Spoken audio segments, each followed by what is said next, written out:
En Piedra Angular amamos a Dios. ¿Y sabes por qué? Porque Él nos amó primero. Nunca lo olvides. En Piedra Angular creemos que debemos ser la iglesia, no solo una iglesia, para poder adorar a Dios en completa libertad, en un ambiente familiar que te hace sentir como en casa. Nosotros creemos que Jesús es Dios y que Él vivió, murió y resucitó al tercer día, y Él es el único camino al Padre. En casa, todos son bienvenidos. No apoyamos la actitud de ser más santos que otros, pues todos somos pecadores, pero Dios nos ha perdonado y nos está restaurando. Por eso es que no rechazamos a nadie. Y no nos importa de dónde vienes o dónde has estado, pero sí a dónde vas. Bienvenido a casa. Bienvenido a Piedra Angular. Hoy vamos a hablar de la protección divina.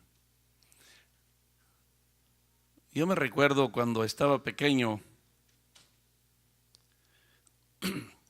que cuando iba mi padre conmigo y yo le tomaba su mano, para mí era una seguridad tremenda. Para mí no había más, os digo, es más, era un Superman en aquellos tiempos, porque era al fin pequeño, ¿verdad? Y yo descansaba en él, yo confiaba en él. Dicen que en una ocasión había una situación donde un niño había caído a cierto pozo y nomás otro niño un poquito mayor que él podía entrar, podía bajar con una cuerda hasta donde estaba el niño, y él conocía muy bien aquel lugar, y le hablaron y le preguntaron que si podía bajar, que si lo podían bajar con una cuerda para ir a salvar a esta criatura. ¿Y cuál sería la sorpresa? Dijo, estaban los bomberos, estaban todas estas personas ahí, y dijo, sí, pero con una condición. Dijo, ¿cuál? Que papá tome la cuerda. Dice que papá tome la cuerda. O sea, la seguridad de uno descansa en nuestro Padre Celestial. Vamos a hablarlo así ahora. Y hoy vamos a hablar de la protección divina. ¿Por qué es tan necesaria la protección? Porque en este momento, en esta vida, estamos día con día en una lucha tremenda. Y estamos súper bombardeados por todos lados, ¿verdad? Del pecado. Y el pecado es el que trae la derrota en sí al hombre. Y estoy hablando del hombre de Dios. Cuando les hablo de protección divina, es exactamente, vamos a ver unos ejemplos de unos pasos bíblicos, ¿verdad? Para aplicarlo en nuestra vida y comenzarlo a hacer día con día una realidad. Estoy viendo yo alrededor del mundo todo lo que está aconteciendo y me inquieta todo lo que está pasando. Me inquieta cómo la juventud está pensando hoy.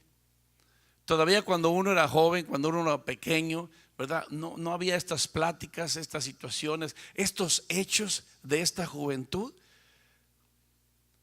Y cosas tan tremendas que están aconteciendo y que se van viendo más y más y más. Y es donde dice que el pecado se está multiplicando. Hijos rebeldes, hijos desobedientes, tantas cosas, ¿verdad? Hijos totalmente, hermano, que están esperando disque cierta edad para irse de casa. Ya no quieren el sometimiento a sus padres. ¿Qué está pasando hoy en día? Es el pecado multiplicándose. Es el pecado multiplicándose. Estoy dando una poca de introducción en sí. Ahorita vamos a ver lo que es el mensaje, porque esto es lo que está sucediendo, ¿verdad? Alrededor nuestro. Esto es lo que está pasando. Y no podemos decir que lo ignoramos, no podemos decir que no nos damos cuenta de lo que está aconteciendo, sino que día con día en la televisión, en la radio, en el periódico, en tantas noticieros, hermano, que nos están comunicando todo lo que está aconteciendo a nivel del mundo, donde ya no hay respeto a las autoridades, se está perdiendo todo aquello. Una cosa tan tremenda que está sucediendo en todo el mundo. Y es deber de nosotros abrir nuestros ojos y ver esta situación y preguntarnos qué estamos haciendo. ¿Qué estamos haciendo para detener esta ola de pecado que se ha levantado, pero en abundancia, se ha multiplicado? Cada generación somos responsables, les había dicho, cada generación somos responsables de nuestro tiempo, y nuestro tiempo es ahora. ¿Qué estoy haciendo yo para en sí detener tanta maldad, detener tanto pecado? Y algunos me han dicho, es imposible, pastor, es imposible que esto se detenga. Sí, es imposible, pero ¿por qué no pensar que podemos rescatar unas cuantas almas para Cristo? No a todo el mundo, si no es posible, bueno, pero esto sería nuestro deseo, alcanzar todo el mundo para Cristo y que se convirtieran. Pero vamos a alcanzar a unos cuantos, ¿verdad? Para Cristo, para que sean salvos. Y dice que al rescatarlos nosotros, los estamos arrebatando de las puertas del infierno. Los estamos una vez más arrebatando de las puertas del infierno. Ya están millones y millones de personas en las puertas del infierno. Y ese es el pecado que estamos viendo a nivel mundial. Lo estamos viendo una vez más por todas partes. A lo mejor en la familia, con los vecinos, ¿verdad? Con las amistades de trabajo. Lo estamos viendo una cosa atroz, un pecado, hermano, totalmente multiplicado. Y es algo muy, es una alarma. Yo lo tomo así, hermano. Es una alarma para nosotros como cristianos, ¿verdad? Que despertemos, que miremos a nuestro lado, que salgamos de nuestra área en sí como se dice, de descanso, de tranquilidad, y comenzar a hacer algo para la extensión del reino, ¿verdad? Salvando estas almas una vez más de las puertas del infierno. ¿Y por qué, hermano? Porque un día alguien nos habló del evangelio, porque un día alguien nos sacó de las puertas del infierno.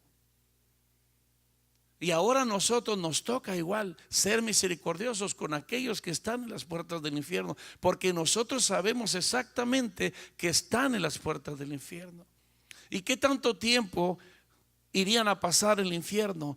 Eternamente. No es 1 año, 5 años, 100 años, 1000 años. No, hermano, es eternamente. Y esto vale la pena que usted y yo volteemos alrededor y que veamos una vez más lo que está aconteciendo. Y es una cosa tan tremenda, todo lo que está aconteciendo. Y aquí la palabra del Señor, ahora sí vamos a entrar, como decimos, al platillo fuerte. Algún hermano que le gusta hablar sobre esto. Platillo fuerte es lo que es la palabra. Y hablamos de protección divina. ¿Y por qué la exhortación? ¿Qué estaba aconteciendo ahí? ¿Qué estaba sucediendo? Bueno, vaya al versículo 1, ahí mismo, ¿verdad? Y vamos a ver, hermano, ¿de dónde vienen las guerras? Imagínense bien, ¿de dónde vienen las guerras y los pleitos entre vosotros? ¿No es de vuestras pasiones? Dice aquí, estoy en Santiago 4:1. Dice, las cuales combaten en vuestros miembros, codiciáis y no tenéis, matáis y ardéis de envidia, y no podéis alcanzar, combatís y lucháis, pero no tenéis lo que deseáis, porque no pedís. Pedid y no recibid, porque pedid para mal, para gastar en vuestros deleites. Oh almas adúlteras, ¿no sabéis que la amistad del mundo es enemistad contra Dios? Cualquiera pues que quiera ser amigo del mundo se constituye enemigo de Dios. Entramos, ahora sí, como se dice, hermano, a lo que dice, someteos pues a Dios. Viene la escritura y nos dice, sométanse a Dios, resistan al diablo y va a huir de vosotros. No tiene nada que hacer, porque una vez más es más grande el que está dentro de nosotros que el que está en el mundo. Y este es Jesucristo, Rey de Reyes y Señor de Señores, que gobierna nuestros corazones. Uy, hermano, al oírlo, hermano, yo siento una alegría, siento un gozo, una tranquilidad y una seguridad,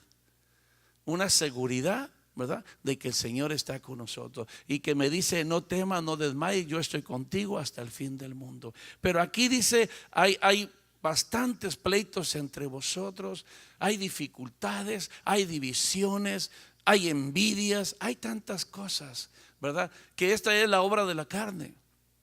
Son obras de la carne, y esto verdaderamente, todo el que tiene estas manifestaciones no es guiado por el Espíritu Santo. Cuando hay coraje, cuando hay envidia, cuando hay resentimientos, dice, están pasando todas estas cosas. Por eso viene la exhortación, ¿verdad?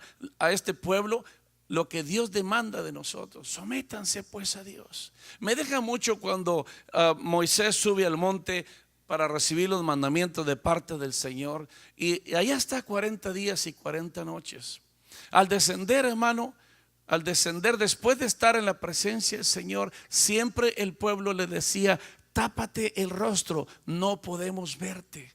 Porque la santidad de Dios, ¿verdad? Cuando usted está con Dios, la santidad de Dios demanda santidad, y ellos no podían ver a Moisés porque él te estaba radiando en sí la santidad del Señor.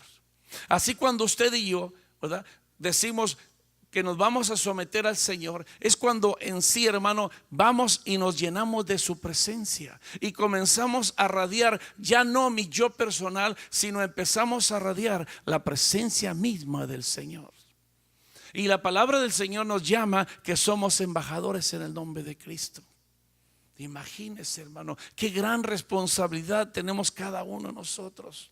Mi hablar, mi pensar, mi actuar, todos mis hechos deben de reflejar la gloria de Cristo, deben de reflejar a Cristo Jesús en mi vida.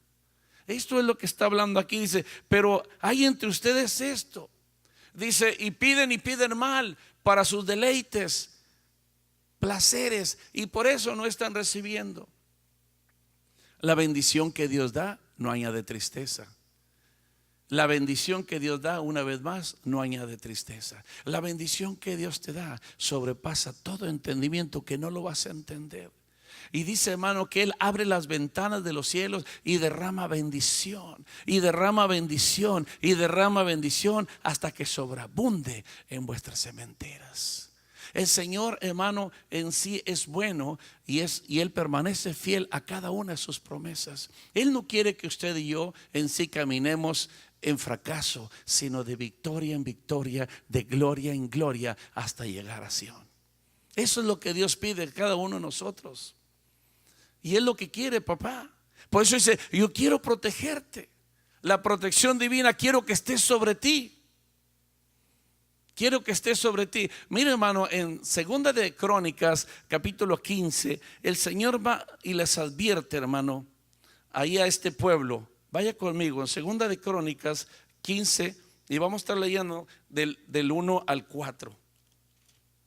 Perdón, sí, exactamente. Del 1 al 4. ¿Ya lo encontró? Qué bueno. No que esté en la pantalla, búsquenlo en la Biblia.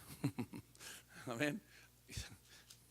Dice, vino el Espíritu de Dios sobre Azarías, hijo de Obed, y salió al encuentro de Asa, y le dijo, oídme, Asa y todo Judá y Benjamín, Jehová estará con vosotros. Fíjese muy bien, una advertencia. Si vosotros estuviereis con él, y si le buscareis, será hallado de vosotros, mas si le dejareis, él también os dejará.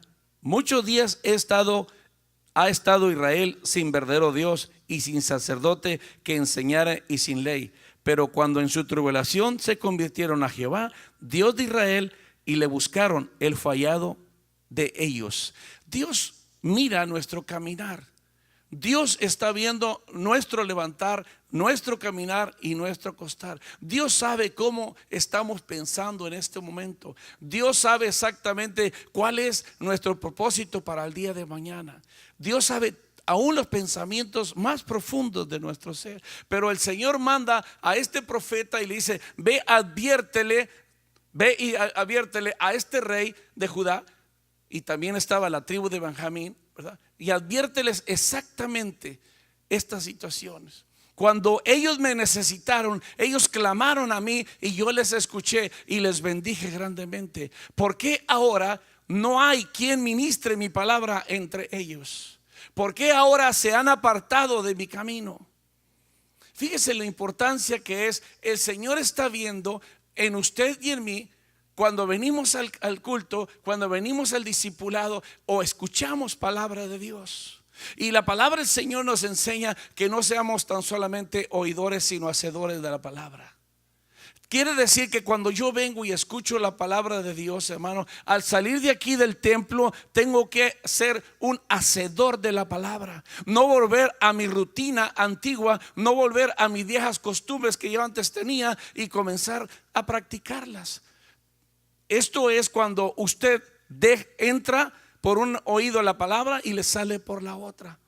No ha grabado esta palabra en su corazón. Y Dios quiere de cada uno de nosotros: graba mi corazón, hijo mío, hija mía, graba mi corazón, mi palabra, perdón, en tu corazón, para que la hagas vida en tu día de vivir. Quiero protegerte, quiero bendecirte, quiero prosperarte. La prosperidad de Dios, hermano, no es aquella que se comienza a predicar y decir: dale tanto al Señor y te va a dar tanto. La prosperidad de Dios es la que viene por medio de la obediencia a su palabra. Cuando usted y yo obedecemos a su palabra, Él se va a encargar de bendecirnos como Él cree que necesitemos y que Él cree que es necesario, hermano, y descansamos en Él, esperamos en Él. Mire la situación de este pueblo que el Señor lo había liberado.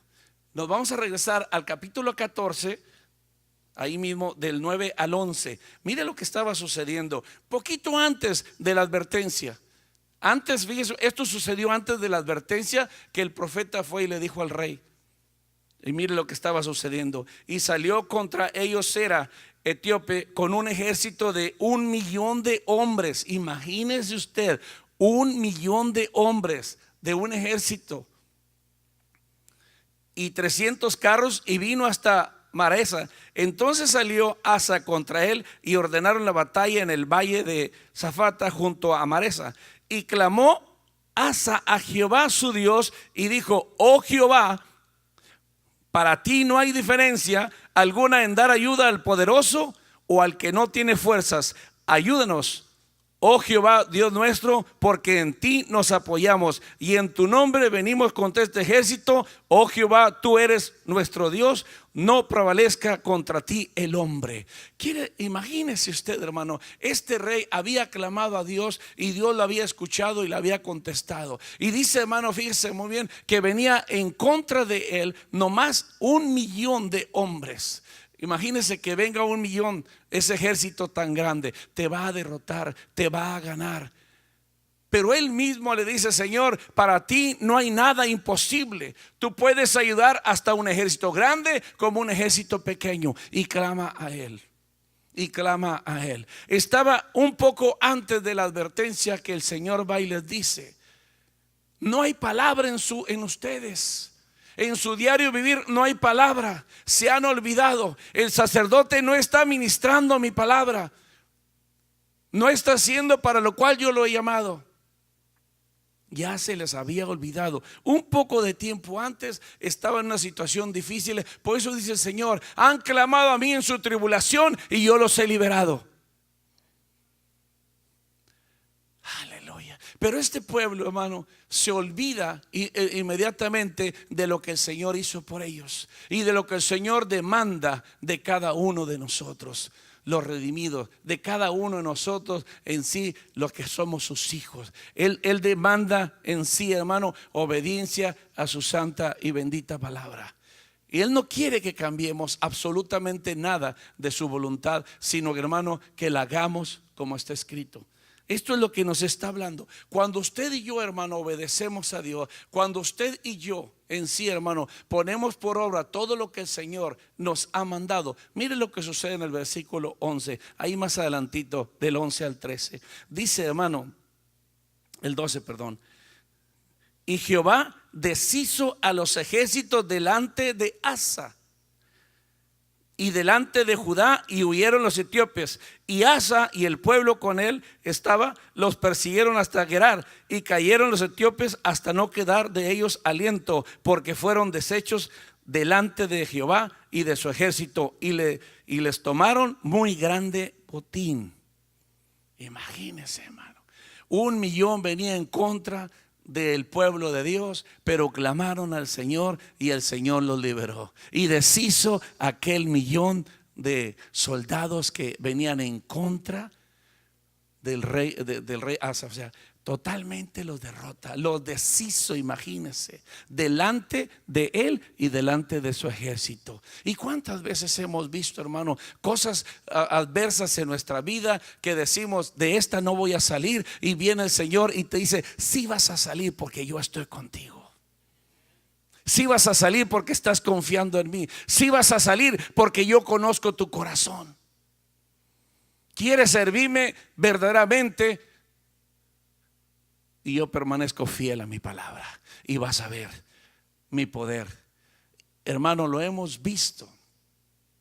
Hace tiempo, hace años, cuando mi madre vivía aquí en el hospital del Mercy, el doctor viene, el cardiólogo, y nos dice, su mamá no tiene remedio, tiene paralizado la mitad del corazón.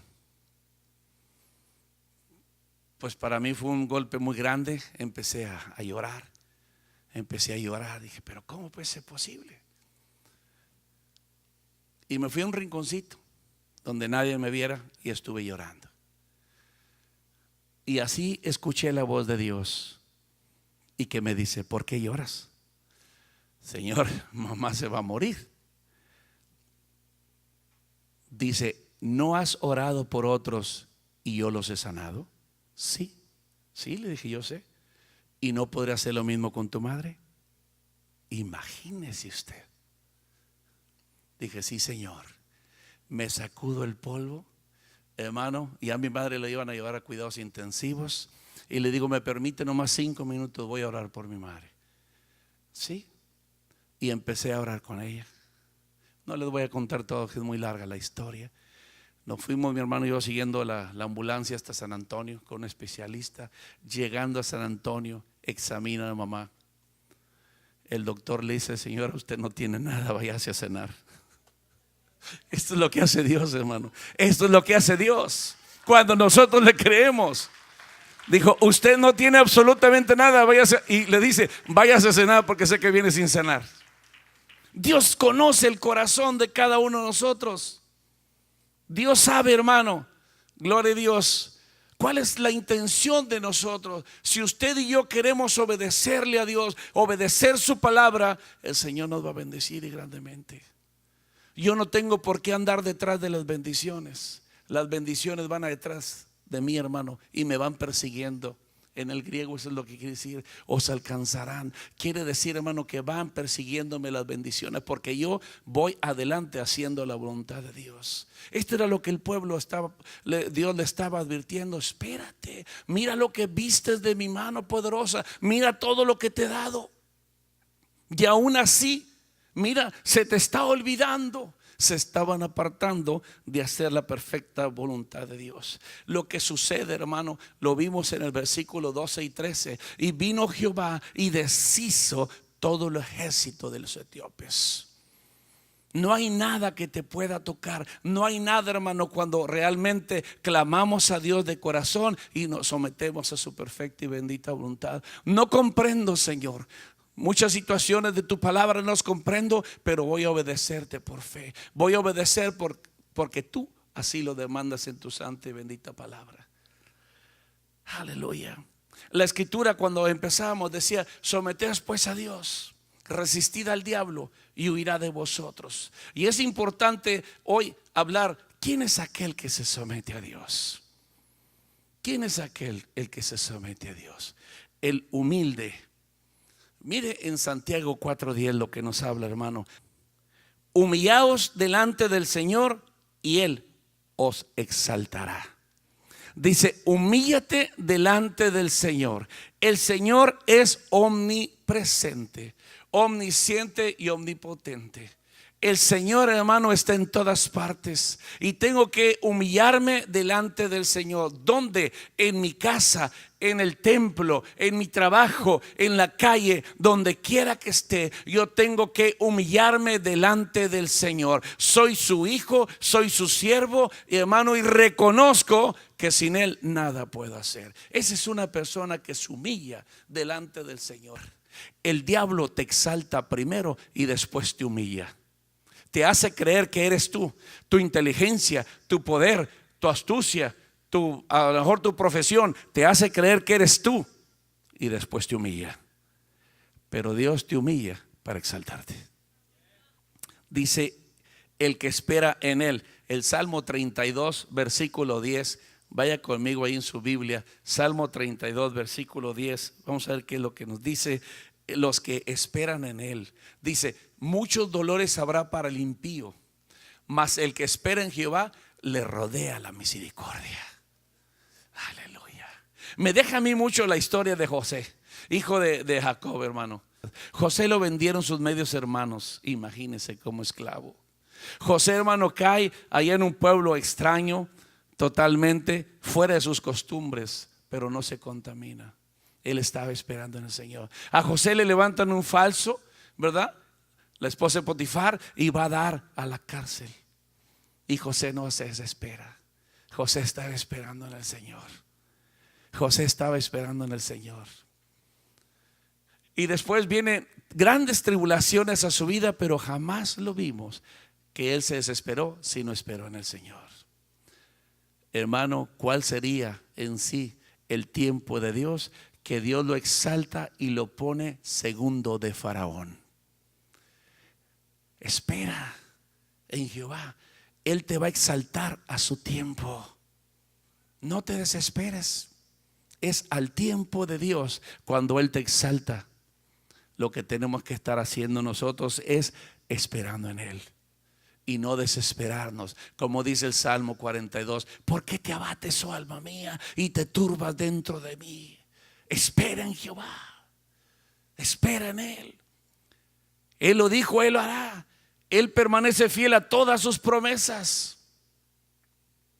Prefabricar tu bendición, no te lo recomiendo.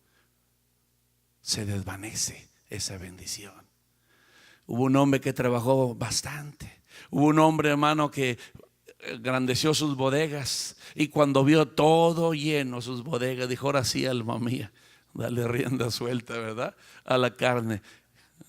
Insensato, le dijo el Señor, hoy en la noche piden cuentas a tu alma. No prefabriques tu bendición. Espera en el Señor. Hebreos 5, 7 al 9. Y Cristo, en los días de su carne, ofreciendo ruegos y súplicas con gran clamor y lágrimas al que le podía librar de la muerte, fue oído a causa de su temor reverente. Y aunque era hijo, por lo que padeció, aprendió la obediencia. Dice: y habiendo sido perfeccionado, vino a ser autor de eterna salvación para todos los que le obedecen. Tercer paso, hermano, una evidencia grande de que me someto a Dios es que obedezco lo que Él me manda. No vas a entender muchas cosas. A Dios no trates, hermano, de cuestionarlo. A Dios obedécele.